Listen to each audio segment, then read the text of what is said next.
Now, it is not clear whether or not Genesis would have actually been written during the time of Moses, and according to, there's a lot to unpack when it comes to the Bible, because there's a lot of esoteric things in it, and there's also a lot of stuff where you just don't really know where the origin of it is. But basically, there's this man named Dr. Petravich, and he makes the argument that the world's oldest alphabet in Sinai is Hebrew. I don't know if this is true or not, but if this is true and Genesis would have been written in that time, in the style in which Petravich interprets Hebrew, right, which is basically without vowels, this is basically what Genesis would look like.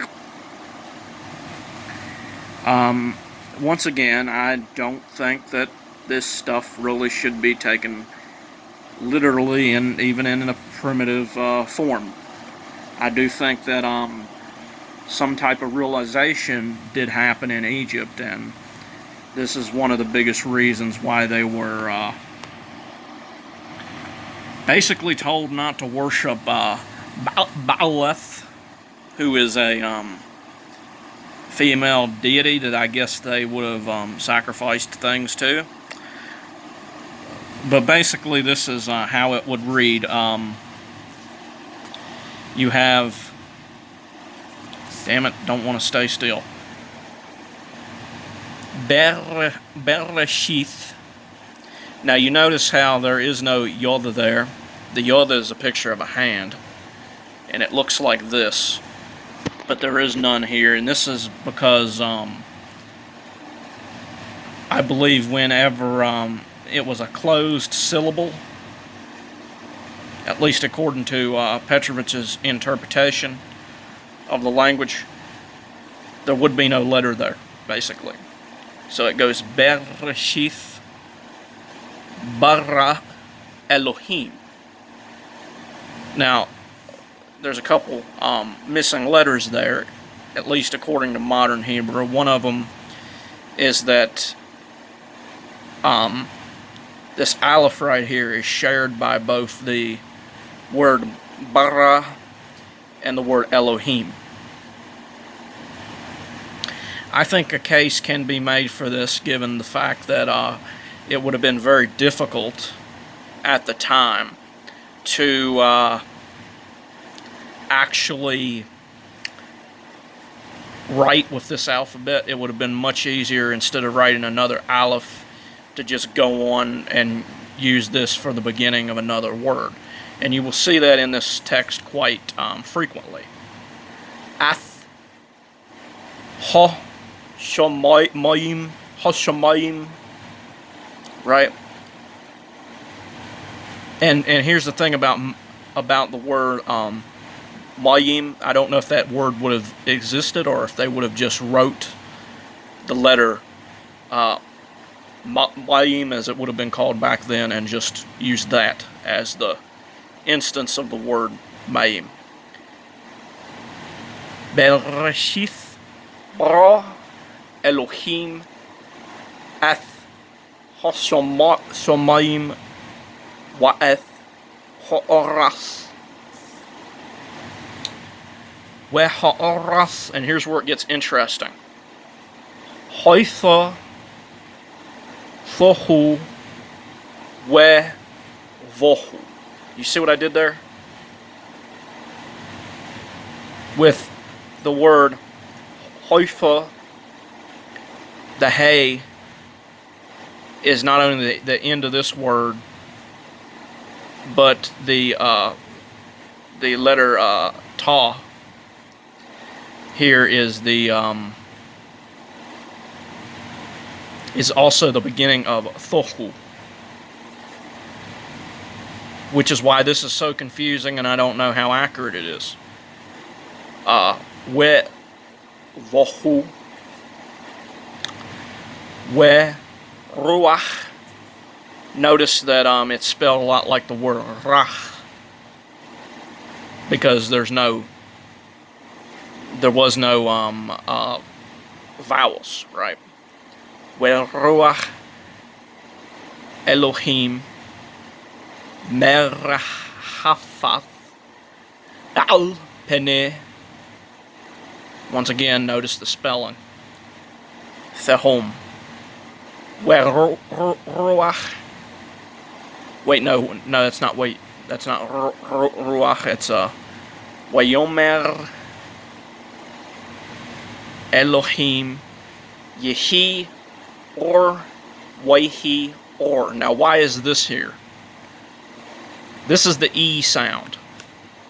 But I don't believe that according to many of the translated instances of the text, I don't believe this ever shows up unless it is an open syllable and it comes mostly at the end of a word, just to verify.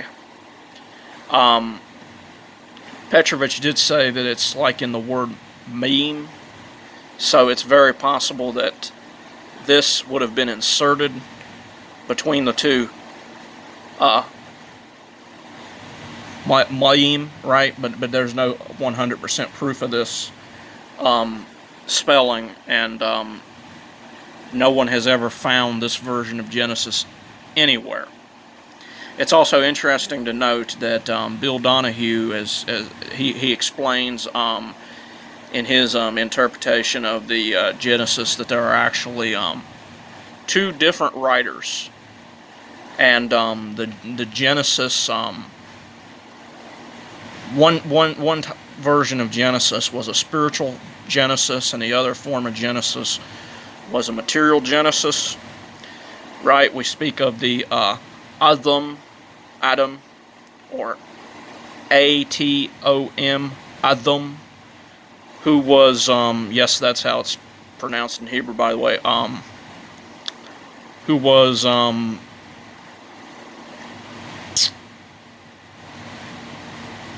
who is the atom, right? They removed the rib from the atom, I don't know what it was, a photon or something like that, and it exploded, and that's what, that's what reproduced the universe, right? That's what I think is really going on here. As for this version of the language, I think this would have still been when they would have been in Egypt. Things would have been very primitive, and I don't know if they would have possessed the sort of esoteric wisdom we find in the Bible. Certainly not the type of wisdom that Jesus talks about, which is very advanced. Most of the advanced books of the Bible, where things are really deep, I think came later. And the early text would have been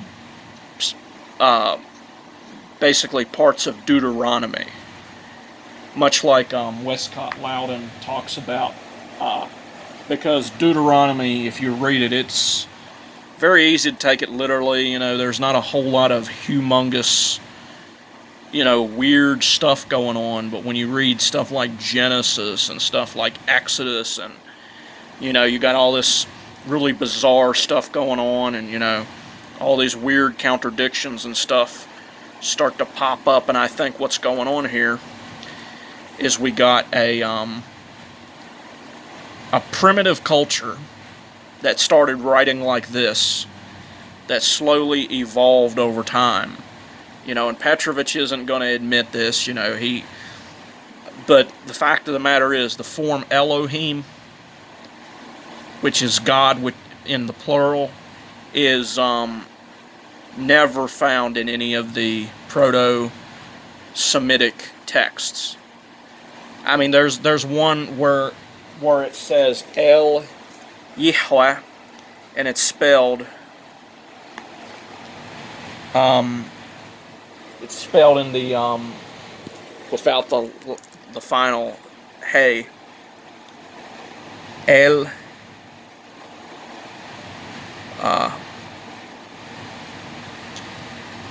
or maybe it's the other way. I think it is.